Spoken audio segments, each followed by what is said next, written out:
Welcome to the Pearson Airport Explorers Club. We're so excited you're here.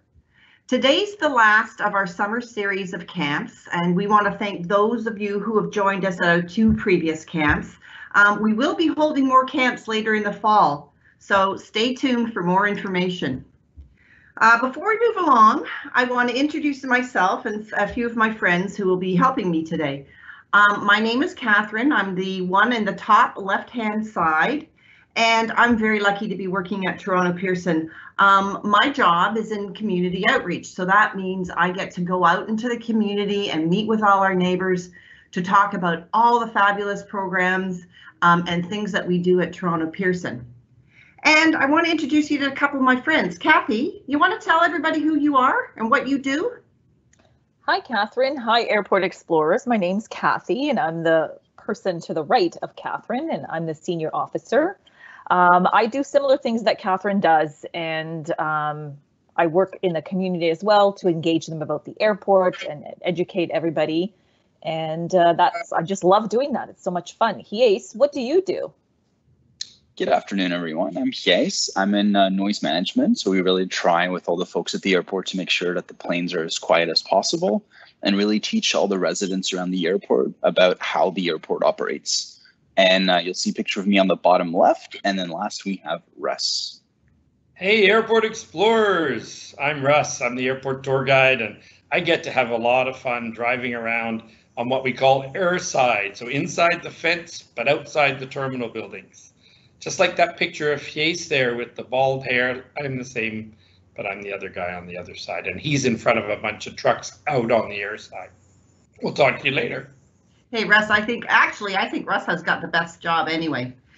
So I'm going to put this slide up here for a little bit longer, so you can write this down. Write down our email address and our website.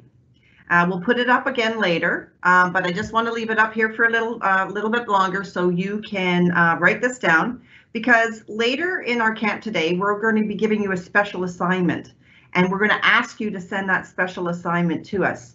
So, Kathy, can you tell our airport explorers why it's a good idea for them to send in their work? Sure, Catherine. Airport Explorers, by sending us your work to traffic@airportexplorer.club, traffic control@airportexplorer.club. Your name will be entered and put into a draw to win some cool prizes. As Catherine was saying, this is the last week of our summer session for the Air Explorers Club. After today's camp, we will be doing a draw for some Airport Explorer Club swag, such as cool hats, cool t-shirts, and a jigsaw puzzle. And if you have joined us each week and have sent in all your assignments, your name will be put into a draw for a chance to win one of 3 Chromebooks. The draw for the Chromebook will be on August 31st, and we will email the 3 lucky winners of the Chromebook draw shortly after that. We will also be contacting all the winners of hats, t-shirts, and jigsaw puzzles, so there's still time to send in your work if you haven't already. Catherine, can you remind our airport explorers of the assignments they should do and send in? Oh yeah, no, sure. That's a great idea, Kathy. In our first camp all about airports, airport explorers were asked to decode some messages or do a crossword found on our website using the aviation alphabet we learned with Ruba. And last week, Hies walked our explorers through an exercise on how to create a cool comic book about Ivan the eagle, one of the birds that work at Toronto Pearson. Lots of our airport explorers have been sending us their work so far, and one of my favorites that was just sent in was this really cool comic book about Ivan's taking a vacation. He went to Italy and ate some pizza and then visited the Colosseum, the Pope, and then went to Cinque Terre. And boy, this airport explorer really used their imagination to create a great story, and the drawing was amazing. And Kathy, you have one more cool activity this week you'll assign today, right? Yes, actually, Airport Explorers, I'll talk about that later on. It's called Test Flight, so we'll talk about that later. Sweet. Hies, can you tell our airport explorers what they can find on our website? Of course, Catherine. So if you missed our last 2 camps, you can find them recorded on our website at airportexplorer.club. And if you've joined us, you can still watch them again and maybe even share them with your friends and family. And if you haven't done the assignments, there's still time to do them and send them in to win the prizes. So for those of you who are just joining us today, you can catch up on what you've missed. And you can still compete in the activities to send in all 3 for a chance to win some prizes and even one of 3 Chromebooks.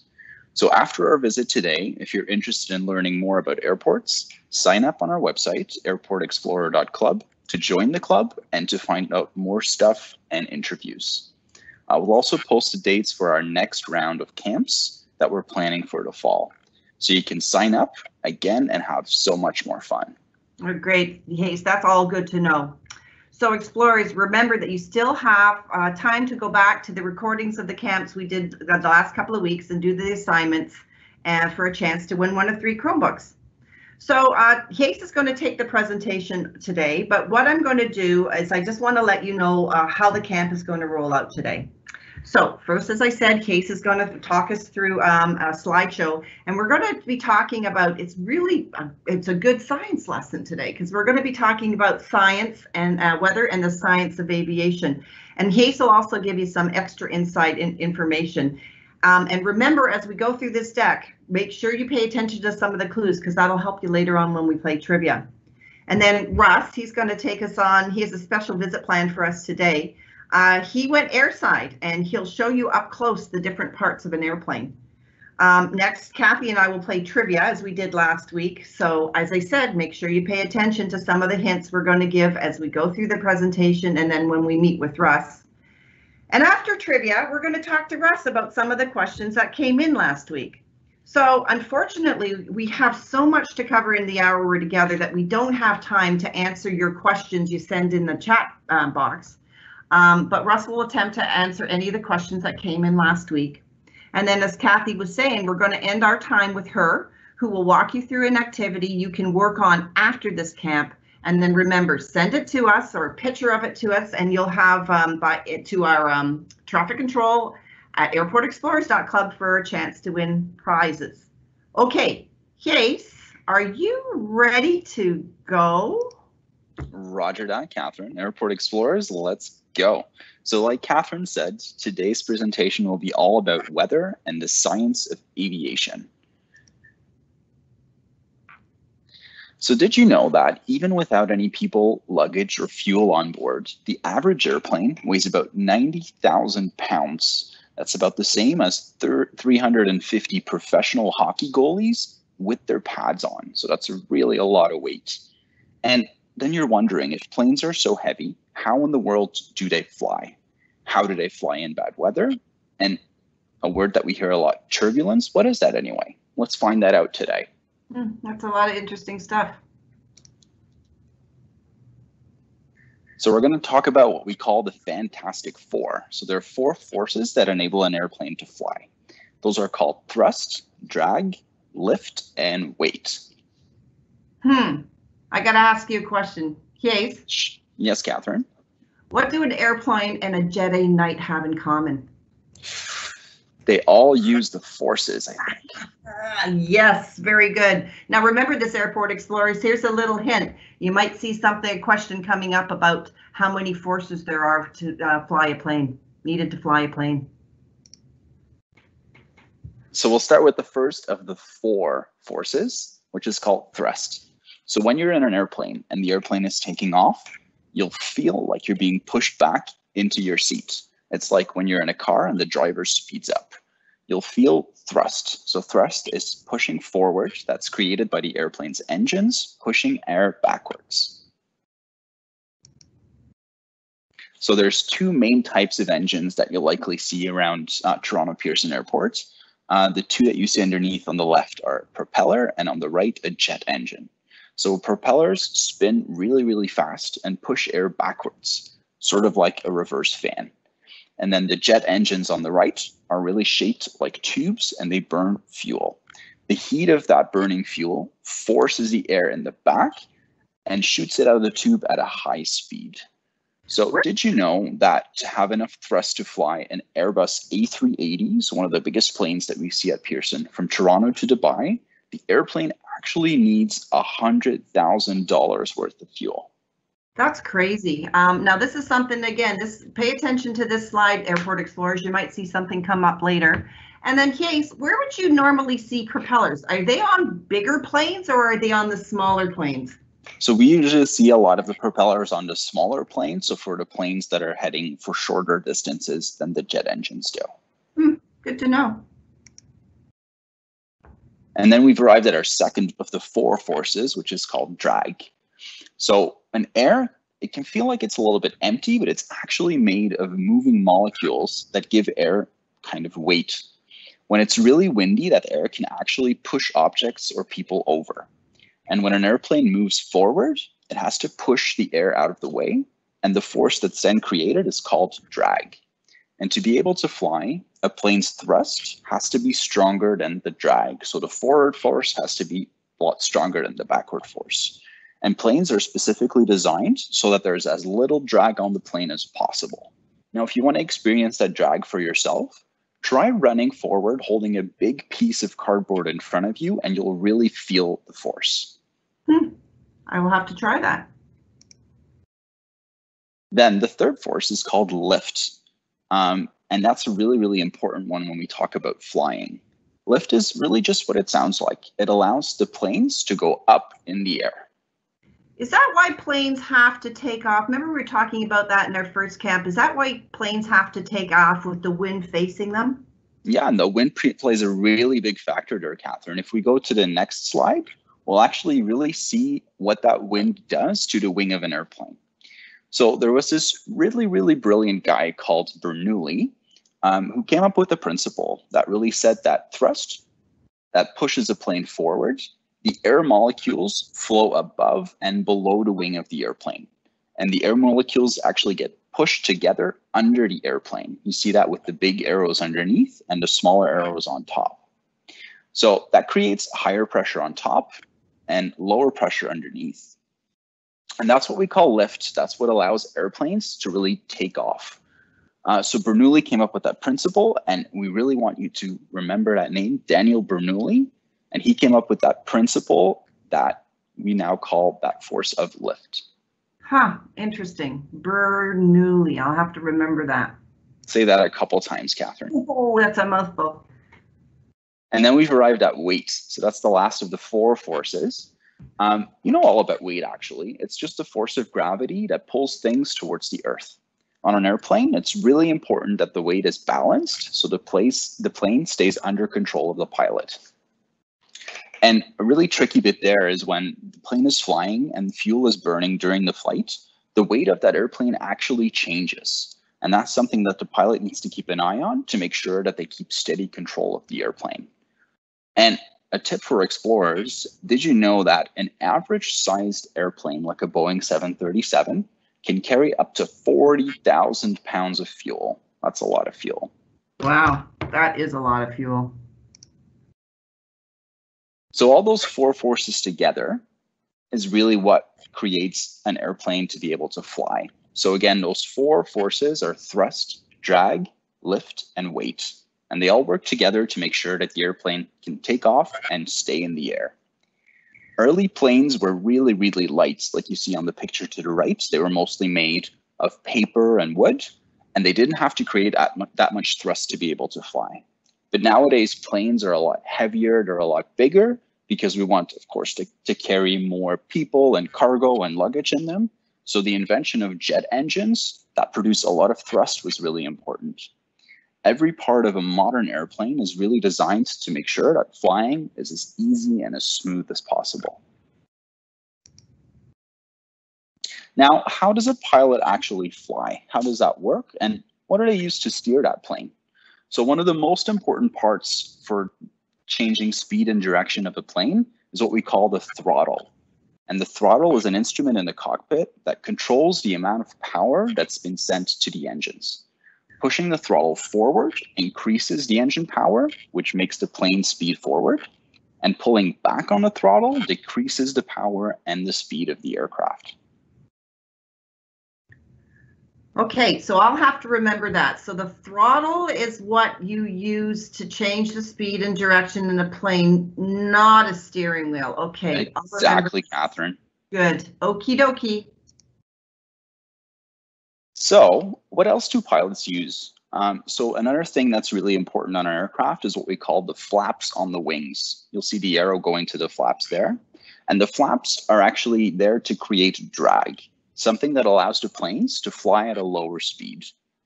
Pilots also use flaps to create lift during takeoff and, of course, drag during landing. When you're sitting next to the wing on a plane, one of my favorite spots to sit, you might see them go up and down before and after takeoff and landing. So when they go up, that causes the drag, right? It kind of slows things down, kind of like that piece of cardboard. Yeah, exactly. Like when you think about those air molecules moving over and underneath the wing, it changes the airflow, so it changes the drag of the aircraft. Boy, I'm learning a lot. So to turn a plane left or right, there's other things that the pilots use than just the flaps. And they actually do two things at the same times. So to roll the plane, or what we call change the yaw, they use ailerons. So those ailerons are part of the wings as well. And to move the nose left or right, they actually use something that's called the rudder in the back of the plane. Ailerons, that's another hard word for me to say. So that's what an aileron looks like on the bottom of the wing of an airplane. So airplanes have flaps on the outer edges that we call ailerons. Ailerons move in opposite directions and raise and lower the wings just a little bit. When the pilot wants the plane to roll or change the yaw, to lean to the left or the right, they raise or lower the ailerons using a control wheel. So you can see the plane on the bottom there, either going to the left or the right. So to roll a plane to the right, they raise the right aileron and lower the left aileron. That creates the drag on the left side and lift on the right side that causes the plane to roll to the right. So that's something that you got to think about a couple times, and actually something that you might be able to experience yourself with the fun activity that Kathy might tell us about later. That's cool. And also just a reminder, explorers, that we are taping this and there's a lot of information here. So you can watch this. We'll put it on our website and you can watch it again tomorrow to catch up on some of the stuff you might have missed. Because there's definitely a lot of information in here today. So the rudder is something that we talked about in the last slide. So that's something they use. Changing the yaw is the pilot to turn the nose of the plane to the left or to the right. To change the yaw, the pilot moves the rudder in the back of the plane, a vertical flap or a tail fin of the plane. So you can see a picture under there, and that flap is called the rudder. Now, it's not just airplanes that use rudders, but also boats use rudders to change direction. Like a sailboat. So like a sailboat and a plane sort of have something in common, because the sailboat needs the wind, right, which is caught in the sail, and then the what do you call it? The skipper on the boat uses the rudder to change direction. Exactly. And actually, Catherine, the person in charge of the boat and the person in charge of the plane are also both called a captain. Captain. Yeah, I knew that. So the pilot can also change what's called the pitch of the plane. So changing the pitch means that the pilot makes the aircraft climb higher into the sky or descend lower towards the ground. To change the pitch, the pilot uses elevators. Elevators are horizontal flaps on the tail of the plane. Lowering the elevators turn the nose of the plane down and makes the plane descend. Raising the elevators brings the nose up and lets the plane climb higher into the sky. Airplanes can get pretty complicated, but they really all are flown by controlling the roll, pitch, and the yaw. Catherine, now, did you have a trick to remember the elevator of the plane? Just that it goes up and down. That's right. But I'll tell you, all this information, Case, it's no wonder pilots have to go to special schools. Of course, it takes them a lot of time to learn all of this stuff, and that's why we're also recording this. So you can definitely have another look later on. Cool. So weather plays a really important factor in when our people are flying planes. So sometimes your flight is scheduled for a day when there's really bad weather out there. And can planes even fly in rain or snow when it's really windy or even when there's lightning? And luckily, almost all of the times, the answer is yes. So usually rain is not really a problem. In fact, when a plane takes off in the rain, it'll just fly through it and then come up above the clouds into the sunshine. But if the rain is too heavy, it can affect the visibility, so the ability for the pilot to see. And if pilots can't see, it can be unsafe to take off or to land. So if it's really stormy or rainy or whatever, planes are usually delayed. Isn't that right, Case? Yeah, they're usually delayed, but they're always delayed for a good reason. And I'd be more than happy to have a little bit of a delay and make sure that the flight happens safely. Yeah, no. And I mean, I've been in times where it's been raining and it's so cool that like you're going through all the dark clouds and then all of a sudden it's sunny. It's like you're in another world. Mm-hmm.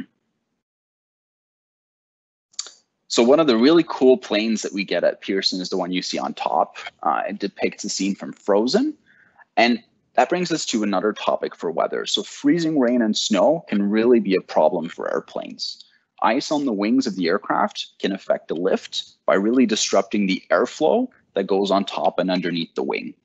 So to keep planes flying in freezing conditions, airport workers remove the ice from the planes before they can take off. And did you know that Toronto Pearson actually has the largest de-icing facility in the world to remove ice from aircraft? Yeah, we talked about that in our first camp, but this is one of my favorite planes. It's so magical. Mm-hmm. And it's also going to a magical place by the look of it, Catherine. Well, Walt Disney. And I can see Anna and Elsa. That's cool. And Olaf in the front there. Oh, yeah. Oh, yeah, look at, he's in a sand dune. I hope he doesn't melt. Airport Explorers, you can actually get a refresher on de-icing and snow clearing. In the first slideshow that we did, that was called All About Airports. Now, electricity. What if there's thunder and lightning? So thunder is just a loud noise, so it doesn't really cause any problems for airplanes. But what if the airplane is struck by lightning? First of all, don't worry. Planes are built so that being struck by lightning is not a problem. The electricity from the lightning just passes through the outer shell of the airplane. Now, if you were on an airplane struck by lightning, you might just hear a boom and feel a little shaking. But otherwise, the plane will be perfectly fine and your flight will be just okay. Good to know. Now, what about wind? Wind is a very important factor when we talk about the way that planes take off and land. You'll see a picture of Toronto Pearson on the right with our 5 distinctive runways. So pilots have a lot of practice flying on windy days. They practice their takeoffs and their landings, but on a really windy day, it might just be a little bit bumpier. Planes need to take off and land into the wind in order to get lift. So one of those 4 forces that we talked about to be able to go into the air. Strong winds that move horizontal to the direction an airplane is moving are what we call crosswinds. These winds might affect whether a plane can take off or land. Because of the winds in Toronto usually blow east or west, that's about 94% of the time, the planes are actually taking off or landing on one of our 3 east-west runways. Catherine, should we go over those 3 east-west runways? Yeah, I think so. So on the north side of the field, we have our biggest runway 523. And then on the south side of the field, we have runway 6 left, 24 right, and runway 6 right, 24 left. So those are our 3 east-west runways, but in total, we have 5 runways at Toronto Pearson. Where's the other 2? So the other 2 are going north-south. So you'll see 15 left, 33 right, and 15 right, 33 left. Now, Catherine, why are they called the way they're called? Why are we saying runway 523? Because I think they're named, or I don't think, I know this, I'm going to show off. They're named after the points on a compass. Exactly. So for a reference, they're always named after what heading on the compass that they're pointing towards. That's good to know. So what is turbulence? It's a word that we hear a lot, and some people might even be a little bit afraid of some turbulence. But if you think about water in lakes and oceans, they usually have a current that moves in the waters. And if you go swimming, you can sometimes actually feel the water moving. That's exactly the same how it is in the air. Sometimes those currents can cause turbulence, and that's when the air currents affect the pitch, the yaw, or the roll of the airplane. So really the way that the airplane is moving. Turbulence might cause your flight to feel a little bit bumpy. It can make some passengers feel scared or uncomfortable, but turbulence doesn't scare pilots at all. They know that planes are really strong and really engineered to be tough. Like on the right-hand side on the picture, you can see the wing of an Airbus 350 being tested for their strength and flexibility by being pulled all the way back. So you can see that they're really engineered and built really, really strong. Cool. I used to be nervous about turbulence when I flew first, Case, but then it kind of reminded me that, you know, I mean, I don't mind going on the boat and going over waves. In fact, I kind of find it fun. So when I'm in a plane and there's some turbulence, I just think that, oh, I'm just like on a boat and I'm just going over airwaves. Exactly. You're just moving over some bumpy airwaves. Yeah. So explorers, you might want to remember what turbulence is. Now, one thing you can do, and it's usually always a good idea when you're on an airplane, even though the pilots know that turbulence is going to be coming, and before they head into the rough weather, they turn on the seatbelt sign. But it's usually a good idea to just, when you're sitting in your seat, just keep your seatbelt on, even if the seatbelt sign isn't on.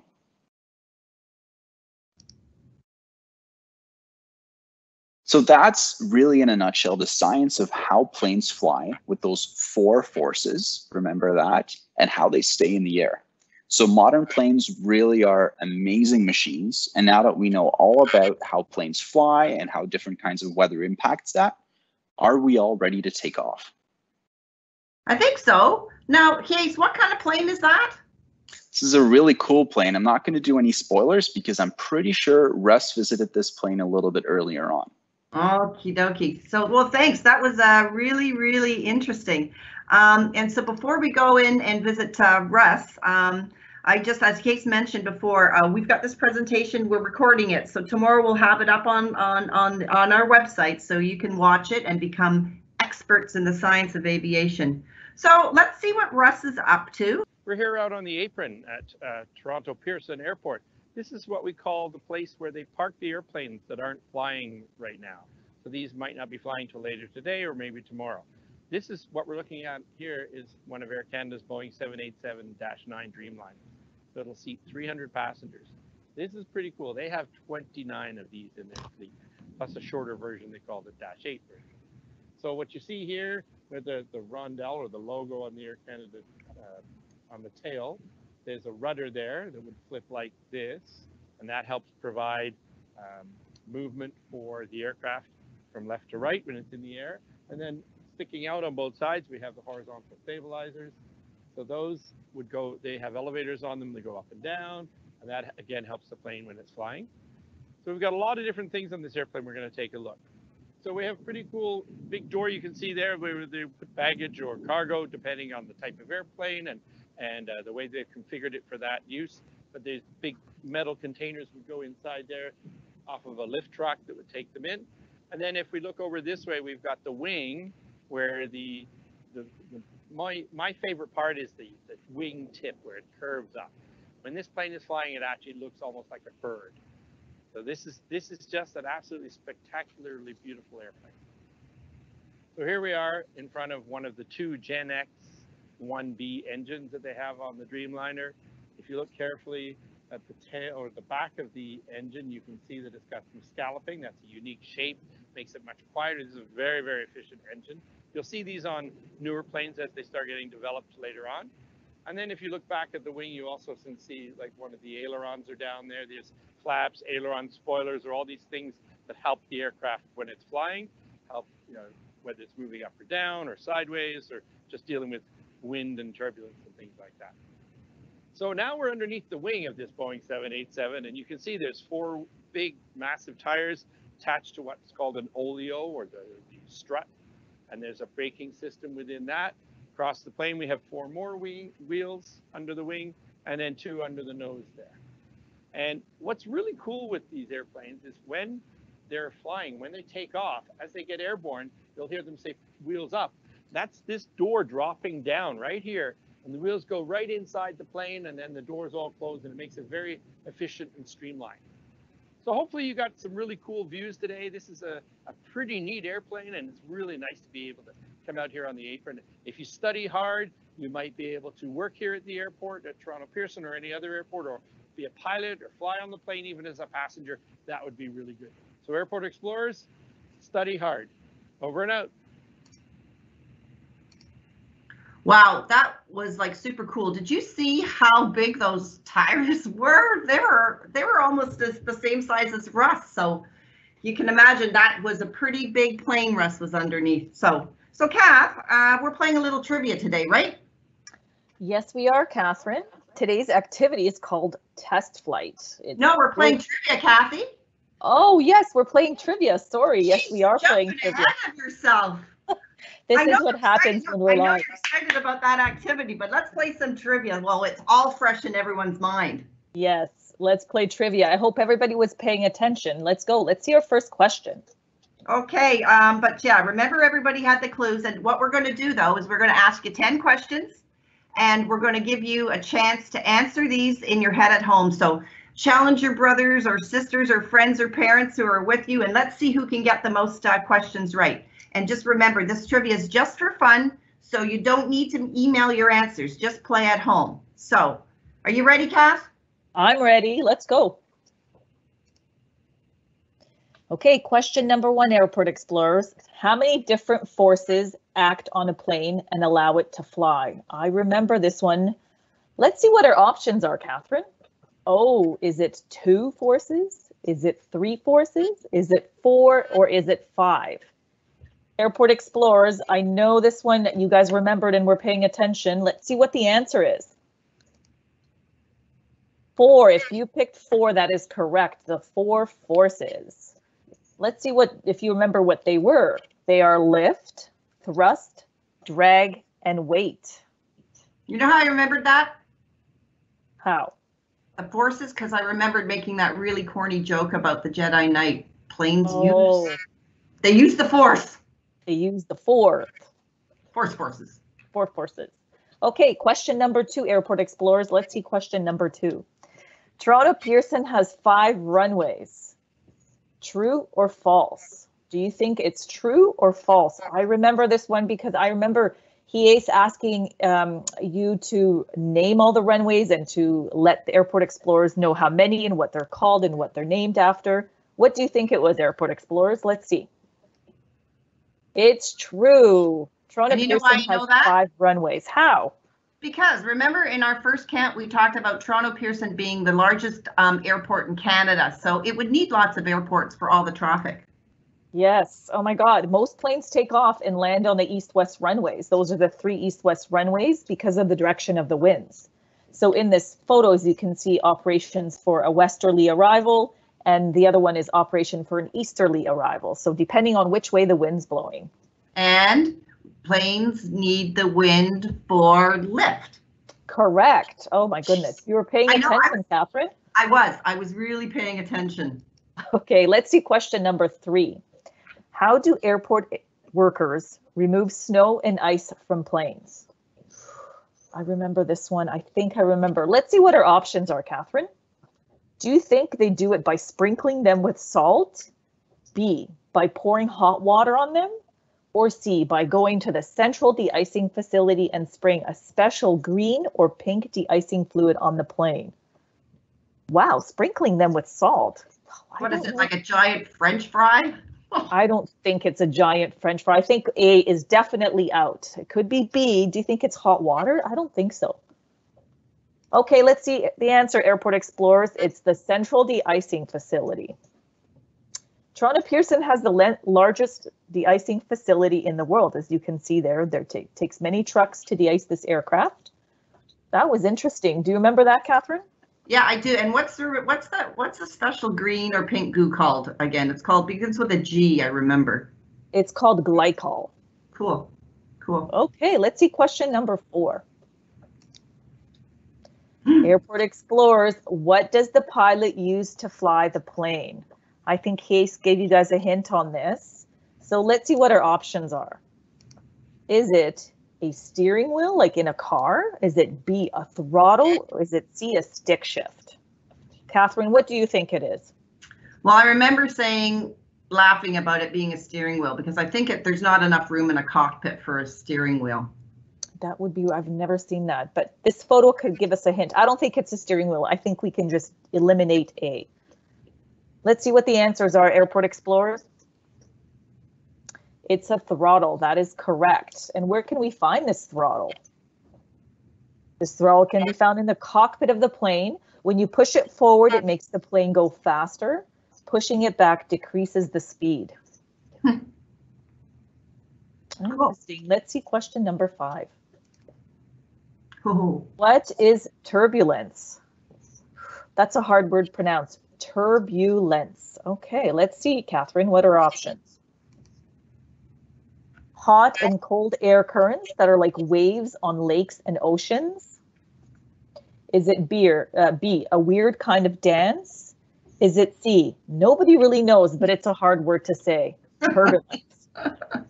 What do you think, Catherine? Do you think it's a weird kind of dance? No, I don't remember seeing that in that presentation. I'm kind of leaning towards A, but let's see what the answer is. Hot and cold air currents that are like waves on lakes and oceans. I remember this in the presentation. Yep, when a plane goes through turbulence, the plane ride feels a little bit bumpy. As you can see in this photo, there's hot and cold currents and it causes the plane to go become a little bit bumpy. So the pilot either goes up to avoid the turbulence and goes down. What else does the pilot do, Catherine? You'll turn on the seatbelt light, so you better put your seatbelts on to stay extra safe. Correct. Oh, Airport Explorers, you guys are paying attention and learning a lot. Let's go to question number 6. I feel super smart today, Kathy. I do too, a little bit. You've been going to all the camps, haven't you, Catherine? Yes, I have. Let's see question number 6. Okay, here it is. How do planes create thrust? I remember this one. Hayes was really good about explaining what thrust was all about. Let's see our options. Is it by flapping their wings? Is it B, with propellers or jet engines? Or is it with a runway slingshot? I don't know. That would be really funny to see a plane flapping its wings like a bird. Yeah, I don't think so. I've never seen an aircraft flap its wings. Okay, I think we can eliminate that one. How about a slingshot? Oh, no, that would be like a different ride altogether. I think it's B. What do you think, Airport Explorers? Let's see the answer. Propellers or jet engines. Propellers, or it's like a big fan, remember that? That was a photo of it, or a jet engine. And thrust is the push forward that is created by the airplane's engines pushing air backwards. Cool. This is a lot of good information I'm getting. Yeah, it's great. Let's see question number 7. Okay.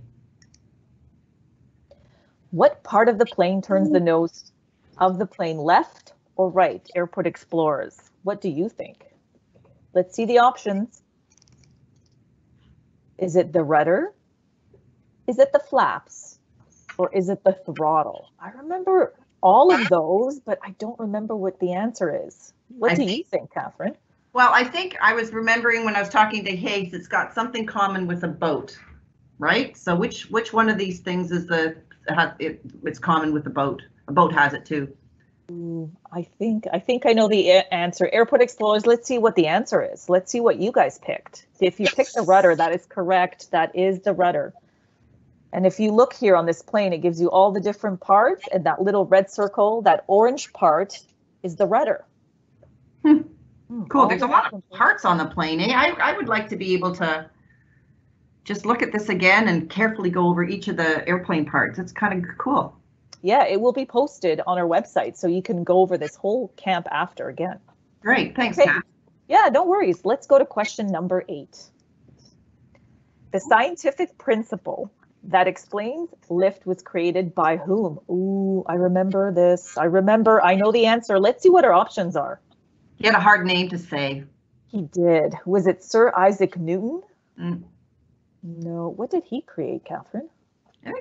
Didn't he like the theory of gravity or something? He had an apple fall on his head, maybe. I think so. Was it Leonardo DiCaprio? He's an actor. No. Was it Daniel Bernoulli? Okay, Airport Explorers, I know the answer to that. Catherine, do you know the answer? Yep. Airport Explorers, let's see the answer. It is Daniel Bernoulli. Oh my goodness, who was he? He was a mathematician and a physicist. Wow. Okay, now I know who he is. You can tell by his outfit he lived a long time ago. He did. He did. I think Okay, it's- Airport Explorers, let's see question number 9. What makes the weight of a plane change during flight? Okay, okay, let's see what they are. The passengers walking around, does that change the weight of the plane? No, I don't think so. The fuel burning and becoming lighter? Or is it C, passengers eating snacks? Oh my goodness. I don't know. Sometimes I feel like I'm getting heavier on the plane if I eat too many snacks. I do love my snacks, but Yeah. I don't think that's the answer. I don't think that will make or change the weight of the plane during flight. Okay, Airport Explorers, let's see what the answer is.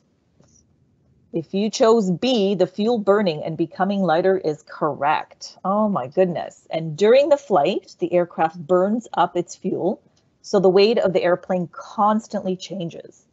And did you know, before departing, pilots perform pre-flight inspections and check flight logs to make sure everything's safe and ready to go? Check, check, check, check. Great. Okay, Airport Explorers, let's see question number 10, our final question in the trivia. What creates drag? I think this photo is a little hint. Let's see what the options are, Catherine. The weight of air molecules, the plane's engines, or is it bad vibes? At first, I thought when I was looking at I thought it was Mickey Mouse, but no. No, I think those are like air molecules, but let's see what the answer is, Airport Explorers. It's the weight of air molecules. What are air molecules? Air can feel like it's empty, but it's made of moving molecules that give air weight. When it's really windy, air can push objects or people over. See, those air molecules are moving around constantly. So depending on the wind and air. Yeah, that's really cool information. That is. And they still look like Mickey Mouse to me, but that's good. Thanks. Okay, thanks, Kathy. That was super fun. I found some of those questions a little hard this week. But again, yeah, I'm glad you can watch it again and review and, look at the presentation again, because there's some really, really good stuff in here. And this should help you with your science classes when you get back to school in the fall. So I'm just going to go in and talk to Hayes. And what's up next, Hayes? Hey, thanks, Catherine and Kathy. That was some good trivia. I know that our Airport Explorers must have just aced it because I know they're paying close attention to the presentation. Now, Catherine, speaking of questions, last week, we actually had a number of questions that were emailed to us, and we sadly can't answer all of them today because of the time that we have, but we're going to get Russ to answer some of these questions. He's been working at the airport for about 30 years now, so we know he's super smart and he knows just about everything that there is to know about Toronto Pearson Airport. So let's ask Russ. Russ, can you remind our Airport Explorers who you are and what you do? Sure. Well, first of all, thanks for the compliment. I don't think I know everything. I'm still learning all the time. But when I get to go out to work, I have fun out on the airfield as the tour guide. So I get to drive around close up to the airplanes like you saw me in that video earlier. Such a cool job, Russ. Yeah, and that cartoon kind of looks like you, Russ. I guess it does, yes. So Russ, let's get started with our questions. So Sure. We all know what a cool job it is that you do, but how did you get such a cool job and what did you study in school? Oh, wow, that's a tough one. I learned lots of different things and I'm always learning. It's important to keep learning. I studied languages and business when I was in university, but I worked part-time as well. So I was going to school and I was working, and I got a job at the airport learning about security and stuff like that. And then eventually I put all that stuff together into different jobs at the airport. And over the years, because you said it's 30 years, I learned different things each time, and then that all comes together so that when I can talk as a tour guide, I sound like I know what I'm talking about, hopefully. Oh, you definitely do, Russ. So Thanks. We know that you all love aircraft very much, but what is your favorite aircraft? Oh, yeah. Well, so see these photos here. The one in the middle with me standing in front of the stairs, that's a really cool big Airbus A380. That's a double decker. That's why they have the stairs. So that's a really neat plane to fly on as a passenger. But I think my absolute favorite is on the bottom right-hand side there, the Boeing 707. That had 4 engines. It doesn't exist anymore. You can't fly on those. But that was the first plane I ever flew on when I was a little boy. And it's just so powerful, and it's in a lot of movies. And there was my favorite movie was called Airport, and it was a movie about a book written by a guy named Arthur Haley, and it was all about what it's like flying and all sorts of interesting stuff. So I learned that watching that movie, and then I just kept learning. But I love all those planes, and those are great photos. Thanks. Oh, that's great. It's always crazy to me to think that there's planes big enough to have staircases in them. That just boggles my brain. Mm-hmm. So Russ, I don't know if you remembered, but last week we talked about what animals do at the airport and ways that animals travel. So one of the questions that we had was, do birds work in the winter? And those birds are, of course, the falcons and the hawks and even the eagle that we were talking about. Yeah, we had fun last week with that information. And I remember there's a few times I've been really lucky. I went to get out to the aviary, which is where we keep our birds and our bird falconers, the staff that look after those birds and fly them around. I also get to go to the apiary, which you saw in the video last week, which is where we keep the bees. But the birds, yeah, they work all year. Every bird wants to fly every day, so the bird staff or the falconers, they will make sure that the birds get a chance to fly every day, and all we do is cover up the aviary so that it stays warm in the winter. But yeah, they have to work every day. Good. So those birds definitely need their exercise every day. Mm-hmm. Yeah, we all need our exercise every day. So Russ, you said we have an aviary and also an apiary, so the place where the bees live at the airport. When we talk about the winter, what happens to the bees during the winter? Oh, that's a good question. I remember in the interview with Kuldeep, our beekeeper, he was talking specifically at the apiary. The birds we have, the bees we have are honeybees. They're not bumblebees. So those are different. And so there's 2 types of, well, at least those 2 types of bees. And the honeybees, they do live in the winter, but he covers up the hives to keep them warm. And then what they do is they stay in that hive where they're nesting and they're warm and they're safe, and then they eat. They eat a lot of the honey that's in there while they're working and eating all winter. Whereas the bumblebees, they don't do that. They sort of disappear, I guess, or die off. Remember, he did say that bees generally last between 30 and 60 days, whereas the queen bee may live up to 5 years. Wow, that's interesting. So the bees kind of hibernate and they eat some of the honey that they made before the winter then to stay alive. Yeah, sounds like it. That's really cool. Thank you so much, Russ. You really do know everything about Pearson and aviation. And we also just love being up close and under that amazing aircraft. It's so big. And remember, Airport Explorers, if you want to see Russ point out the parts of the plane again, you can rewatch the video we will be uploading to our website tomorrow. Yeah. Well, thanks, Russ. Thanks, Yace. That was really, really interesting. And I'm sure our Airport Explorers have some more questions. So stay tuned, Explorers, and keep visiting our website to learn more about when we'll be hosting some more camps in the fall. I think there was one more question that came in from one of our Explorers asking about how many dogs there might be working at the airport. Russ, do you remember? Yeah, I love that question too, because you were talking about all the animals last week. So we have several types of dogs that work for the different companies and agencies here. So I think there's something like 40 dogs that work at the airport. They all have their airport badges, and they do mostly, it's all safety and security related, but the Canada Border Services Agency and the U.S. Customs people, U.S. Customs and Border Protection, have dogs that they will use to sniff out things that aren't allowed in their country or coming into Canada. And then the other dogs are looking for, various things to make sure that it's all safe. So nobody takes anything on the plane that's not allowed to be there, that's unsafe. Cool. So it's pretty cool. Yeah, well, yeah, thanks, Russ. I always enjoy talking to you, and thanks, Yace. Those are really, really good questions. And thanks, Explorers, for asking them. Okay, so now we're moving on to my favorite part of the camp, which is activity time. And you can tell earlier, Kathy's pretty excited about that too. So Kathy, let's talk about today's activity.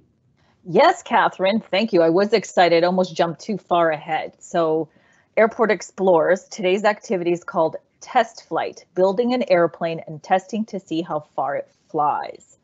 And when you want to go back and get all this information, go to this website that Catherine's put up. It's called Test Flight, building an airplane, and go to the section Draw, Write, Make, Unscramble, and then click on Imagine That. Yes. Airport Explorers, you won't have time to complete this activity just now. So this is a little fun work. We'll be leaving with you to complete on your own. You may want to do this activity with your family or friends. As Catherine mentioned, you can watch this again tomorrow to go over all the steps you'll need to follow to build your own airplane. So Airport Explorers, are you ready to go? And here's our first slide that is called Test Flight. And here's the materials you'll need. You'll need a plane template. Again, you can get that off our website. You'll need scissors, a glue stick, tape, a light cardboard box, cereal box, or cracker box, a pen or marker, and a straw. Let's go to step 1. Okay, here's step 1. You'll take that cardboard box and cut it along one of the edges to open it up, as in this photo. You'll lay it flat on the table, and then you're going to cut out the pieces of the template along the thick black lines. Don't cut the dotted lines yet. So in this photo, what you're looking at is the cardboard box. It's laying out flat, and the airplane template below. And you get that off our website. Okay, let's go to step 2. Using the glue stick, paste the template part to the cardboard anywhere you like. Let it sit for a few minutes. So here you can see I've cut out the cardboard, I've cut out the template, and I've glued it onto the cardboard. Again, don't cut on the dotted lines yet. Let's see step 3, Airport Explorers. So then you cut the plain pieces out by cutting around the white shapes. You can also now cut along the dotted lines to make your flaps. You should be able to fold the flaps up or down. Don't cut the folded line. You want the pieces to still be attached to your plane, right? So you'll see the dotted lines, those flaps should be moving. Let's see step number 4, Airport Explorers. We then tape the wings and horizontal tail stabilizer onto the straw. Catherine's pointing that out to you guys. The wing should be about 2 to 3 centimeters away from the tip of the straw. The horizontal tail stabilizer should be about 1 to 2 centimeters away from the other tip of the straw. And make sure, Airport Explorers, everything is centered and your wings and tail are aligned and straight. Also, make sure you don't tape over the flaps because you want those to move. Okay, let's go to step number 5. Next, we're going to tape the vertical stabilizer onto the straw, like in this photo. That's the top part there. It should stand up straight from the horizontal tail stabilizer. That's the back one there. And make sure you don't tape over the flaps because you want those to move. Okay, Airport Explorers, don't worry. I know we're going through this quickly, but this is all going to be available to you after the camp online. And you can also get the template and all this information on our website. Okay, let's go to step number 6, our final step. Go fly your plane. If your plane doesn't glide forward, you may need to add a bit of weight to the front tip. You can tape a paper clip or 2 to the front tip, and this should make your plane fly forward. Our example plane to the right here has paper clips underneath that green tape. You can't see it, but that's helping it move. And finally, I want everybody, after you build this, to go fly your plane. You can adjust how your plane flies by adjusting the flaps on the different parts. And remember, the wings have the flaps called ailerons. The horizontal stabilizer at the back has the flaps called elevators. That's the thing that goes up and down. And the vertical stabilizer has a rudder. You can change how the plane flies by moving these flaps, and most important, experiment and have fun, and don't forget to send in your work to us. Cool. Wow, Kathy, that was super fun and interesting. And I'm certainly looking forward to seeing what great work our Airport Explorers send us this week. So remember, Airport Explorers, you have until August 31st to send us your work for a chance to win some cool prizes like a hat or t-shirt or jigsaw puzzles. Here's our email address. Again, it is email us at trafficcontrol@airportexplorers.club. And if you send us all 3 activities from each of the camps, your name will be entered into a draw to win one of 3 Chromebooks. So, yes, can you remind our Airport Explorers what these activities were again? I sure can, Catherine. So from the All About Airports camp, Airport Explorers were asked to decode some messaging using the aviation alphabet or complete a crossword. Last week, we learned how to create a comic book about Ivan the Eagle, so explorers can send us their comic books. And of course, today we've just been taught by Kathy to make our own and build our own airplane. And that was Foxtrot Uniform November. What's that mean, Hayes? Foxtrot Uniform November. That was a lot of fun there, Catherine. Okay, thanks. So thanks, Yates, and thanks, Airport Explorers, for joining us today, and those of you who've joined us since the very beginning. We hope you enjoyed this week's activity, building an airplane with us, and had fun, and we sure did. And be sure to visit our website, airportexplorer.club, for more fun activities. And remember, send us your work. And we want to see you in the fall, so keep aware. Look for Eventbrite, look on our website, because we'll be letting you know when new camps are starting in the fall. So this is Catherine signing off for now. Over and out. This is Kathy. Over and out, Airport Explorers.